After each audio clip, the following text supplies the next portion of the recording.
ఏపీలో పలువురు సబ్ రిజిస్ట్రార్ల ఆస్తులపై ఏసీబీ అధికారులు ఫోకస్ చేశారు. రాష్ట్రంలోని పలు చోట్ల తనిఖీలు చేస్తున్నారు ఏసీబీ అధికారులు.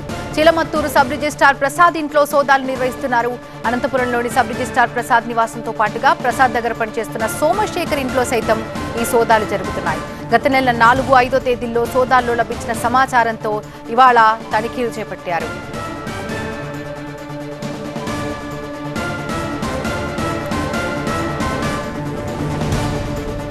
ఏపీలో పలువురు సబ్ రిజిస్ట్రార్ ఆస్తులపై ఏసీబీ అధికారులు ఫోకస్ పెంచారు. ఇక అదే దిశగా ముందడుగేస్తున్న పరిస్థితిని మనం చూస్తున్నాం. రాష్ట్రంలోని పలు చోట్ల తనిఖీ చేస్తున్నారు ఏసీబీ అధికారులు. చిలమత్తూరు సబ్ రిజిస్ట్రార్ ప్రసాద్ ఇంట్లో సోదాలు చేస్తున్నారు. అనంతపురంలోని సబ్ రిజిస్ట్రార్ ప్రసాద్ నివాసంతో పాటుగా అక్కడ పనిచేస్తున్నటువంటి ఆయన దగ్గర పనిచేస్తున్న సోమశేఖర్ ఇంట్లో కూడా ఈ సోదాలు జరుగుతున్నాయి. పూర్తి అప్డేట్స్ అందించడానికి మా ప్రతినిధి నరేష్ ఫోన్ లైన్ లో సిద్ధంగా ఉన్నారు. నరేష్, ఏసీబీ అధికారులు సోదాలు ఎప్పటి నుంచి మొదలయ్యాయి, ఎప్పటి వరకు జరిగే అవకాశాలు ఉన్నాయి, ఎవరెవరి ఇంట్లో చేస్తున్నారు?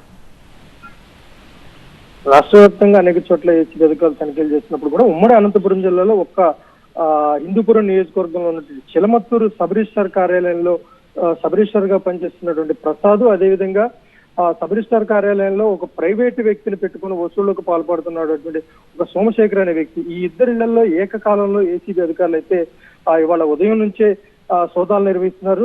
అనంతపురం నగరంలో రాజహంస అపార్ట్మెంట్ లో ఉంటున్నటువంటి సబ్ రిజిస్ట్రార్ ప్రసాద్ ఇంట్లో, అదేవిధంగా సోమశేఖర్ చిలమత్తూరు సోమశేఖర్ ఇంట్లో కూడా ఏసీబీ అధికారులు అయితే ఉదయం నుంచి కూడా సోదాలు నిర్వహిస్తున్నారు. గత నెల 4, 5 తేదీల్లో ఏకకాలంలో నిర్వహించినటువంటి ఏసీబీ అధికారుల తనిఖీల్లో ఇటు సబ్ రిజిస్ట్రార్ ప్రసాద్ పైన, అదేవిధంగా సోమశేఖర్ పై కేసు నమోదు చేసినటువంటి ఏసీబీ అధికారులు ఇవాళ ఒకేసారి తెల్లవారుజాము నుంచి కూడా ఇంట్లో విలువైన డాక్యుమెంట్ కావచ్చు, ఇంకా ఏమైనా ఉన్నాయన్న కోణంలో అయితే మాత్రం అధికారులు తనిఖీలు చేస్తున్నారు. ప్రధానంగా చిలమత్తూరు సబ్ రిజిస్ట్రార్ పరిధిలో చూసుకున్నట్లయితే గతంలో ఉన్నటువంటి ఏదైతే ఏపీఐఐసిసి భూముల సేకరణకు సంబంధించి, ఎందుకంటే పెద్ద ఎత్తున దాదాపు ఒక 800 ఎకరాల పై వరకు కూడా భూసేకరణ జరిగింది. ఎందుకంటే ఏపీఐఐసిసికి పెద్ద ఎత్తున పరిశ్రమలు వచ్చేందుకు కూడా భూములు ఇవ్వాల్సి ఉన్న నేపథ్యంలో ఆ సమీకరణలో కొన్ని అవకతవకలు జరిగాయన్న నేపథ్యంలో, ఎందుకంటే కొంతమంది ప్రైవేటు వ్యక్తులు ఎవరైతే ఉన్నారో వాళ్లే మధ్యవర్తిగా నిర్వహించి పేటిఎం, ఫోన్ పేల ద్వారా డబ్బులు తీసుకుని వచ్చి ఆ డబ్బులు సబ్ రిజిస్ట్రార్కి ఇవ్వటం, లేదంటే సబ్ రిజిస్ట్రార్ ఎవరికైనా చెబితే వాళ్ళకు పంపించడం, ఇలా మధ్యవర్తిగా వివరించినటువంటి సోమశేఖర్ తో పాటు